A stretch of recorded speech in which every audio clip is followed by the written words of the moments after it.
Hey, this is Nicholas. So I have some books here that I'm not really using anymore, and I thought that maybe I would purge them. I'm pretty good at purging things. As you can see, my apartment is pretty sparse. I'm pretty minimalist. Um, but I have a couple things here. I was into language learning a little while back. In fact, about a year ago, I was working on about 12 different languages in varying capacities. And so one of them was Russian, and I went down the street to a used bookstore and got this book in Russian. And also Spanish is one of my better languages, so I got this Chocolate for the Soul of a Woman, kind of like a chicken soup for the soul. And anyhow, this other one that was French, it was kind of like a different tales. And that was fun at the time. The other one was a coworker of mine. She saw I was interested in adventure, so she gave me a couple James Rollins books, and I got to read one of them. I didn't get to read this one, but I'm going to return it to her. She received the other one back, and so I think she'd want this back in her collection. But anyhow, the idea of just, part of me would want to hold on to this because what if I want to do languages again and I haven't finished some of these and I could use them. But the other thought is that I just want to purge. I just want to move on.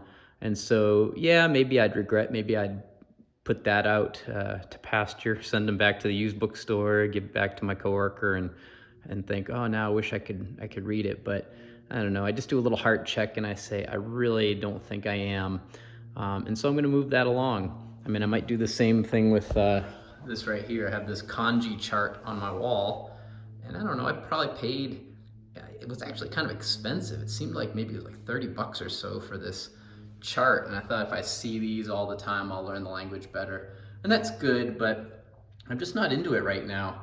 So one thought I had is I can, you can just throw something away just to get it out of your life, get it out of your space. The idea there to make room for more things in your life that are more meaningful and add value. But the other is that you can maybe bless somebody with it. These three books here, I'm just going to bring them to the used bookstore down the street because I don't know of anybody particularly who would want them, so they can probably put it right back on their shelf. And this one I'll give back to my coworker. This one right here, my son gave it to me for a birthday present, and I read it, and I'm done with it. So I think I'll bring that back to the used bookstore as well. Can't think of anybody else who would be really blessed by it. But I have this thought too when I think of maybe moving from this apartment at some point. Again, I started in here real minimalist and I had nothing in here. Maybe just like this chair over here and that folding table. Didn't even have that chair right there at the time. But as time went on, I grabbed a bar stool because I've had kids visiting me that would want to sit up at this bar. Or my parents brought me this drafting table I had as a kid and this sofa, that little table that actually my dad made that when he was a kid. So the lamp I remember in our house growing up, but these tapestries are kind of the only thing I bought and put up here, so it was minimal. But I've thought like, well, what if I move? Maybe I'll do the same thing. For instance, these bar stool chairs. What if I were to move to out west in the United States, or even move to Greece or someplace like that? And I said, oh, these bar stool chairs, I spent whatever I spent on them to get them, 60 bucks, 100 bucks, not sure. But I'd probably just look for now these things, I'd probably give it to somebody and say, hey, who would like some bar stool chairs? Whether I post it online or I just ask a couple friends around, they'd love it.